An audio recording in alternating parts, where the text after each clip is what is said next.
নমস্কার। আমার কয়েকজন ফলোয়ার জানতে চেয়েছেন যে তারা এভিকশন শ্যুট করেছেন এবং সেটা প্রায় পিএইচ স্টেজে চলেছে, প্রিলিমিনারি হিয়ারিং স্টেজে। সেক্ষেত্রে তারা কি ডিউ রেন্ট যেটা বাকি আছে সেটা কি চাইতে পারেন এবং তার সঙ্গে এভিকশানও চাইতে পারেন, অথবা মার্কেট রেট অনুযায়ী যাতে ভাড়া হয় সেই দরখাস্ত করতে পারেন কি না, বা কোর্টের কাছে সেইটা সাবমিশন রাখতে পারেন কি না। ভুলেও এটা করবেন না।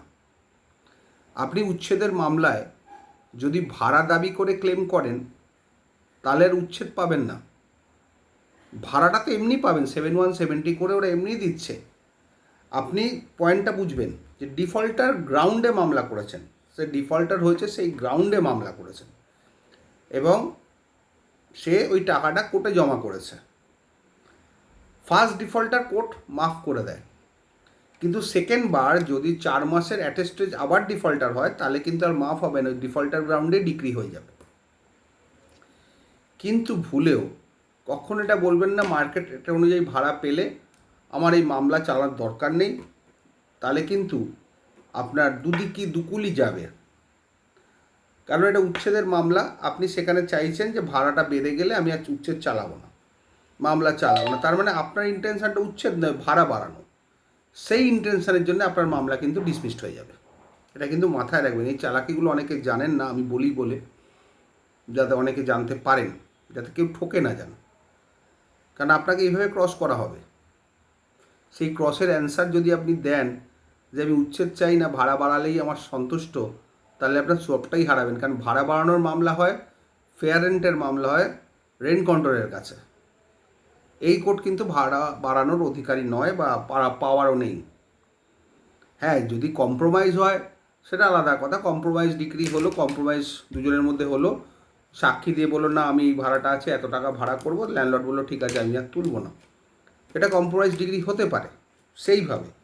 কিন্তু যদি আপনার টার্মস অ্যান্ড কন্ডিশন টেনেন্ট না মানে, এটা বললো হ্যাঁ ভাড়া বাড়াবো, আলটিমেটলি বাড়ালো না, এদিকে আপনার মামলাও গেল আর এদিকটাও গেল, দুদিকে আপনার চলে গেল। এর ফলে কি হবে, আপনার কিন্তু ক্ষতি হয়ে যাবে। সুতরাং কখনো ভাড়া চাইবেন না। আপনি করছেন ডিফল্টার, সে ডিফল্ট করেছে বলে আপনি মামলা করেছেন, টাকা কোর্টে জমা দিলে আপনি টাকা কোর্ট থেকে তুলে নিতে পারেন, এটাতেও কোনো ক্ষতি নেই, এটা আপনি নিশ্চিন্ত থাকবেন। অনেকে বলে কোর্ট থেকে টাকা তুলবেন না, না, কোর্ট থেকে টাকা তুলতে পারেন, এতে কোনো ক্ষতি নেই, আপনার মামলার কোনো ক্ষতি হবে না। কিন্তু হাতে হাতে ভাড়া নিয়ে রিসিট দেবেন না। অনেক ল্যান্ডলর্ডের অ্যাডভোকেট কিছুটা ভুল করেন, তারা বলেন যে না না হাতে হাতে ভাড়া দিন, আমরা রিসিট দিয়েছি। এই ভুলটি করবেন না, কোর্টে জমা দিক, সেখান থেকে আপনি তুলে নিন, তাতে কোনো অসুবিধা নেই। আর উচ্ছেদের গ্রাউন্ড ডিফল্টার ঠিকই আছে, আবার আরেকটা জায়গায় শুধু ডিফল্টারে ডিগ্রি হয়ে যায়, ডিফল্টার গ্রাউন্ডে ডিগ্রি হয়, সেটা হচ্ছে যদি ডিফেন্স স্টাক আউট হয়ে যায় তাহলে ওই ডিফল্টার গ্রাউন্ডেই আপনার ডিগ্রি হয়ে যাবে। কারণ ডিফেন্সটা স্টাক আউট হচ্ছে আপনার 737172 কমপ্লাই করেনি বলে ডিফেন্সটা স্টাক আউট হয়ে যাচ্ছে। সুতরাং সেখানে ওই ডিফল্টারটা থেকে যাচ্ছে, ওই ডিফল্টার গ্রাউন্ডেই ডিগ্রি হয়ে যাবে, অন্য গ্রাউন্ড কোর্টকে আর প্রমাণ করার দরকার পড়বে না। এটাই হচ্ছে আইন। ভালো থাকবেন।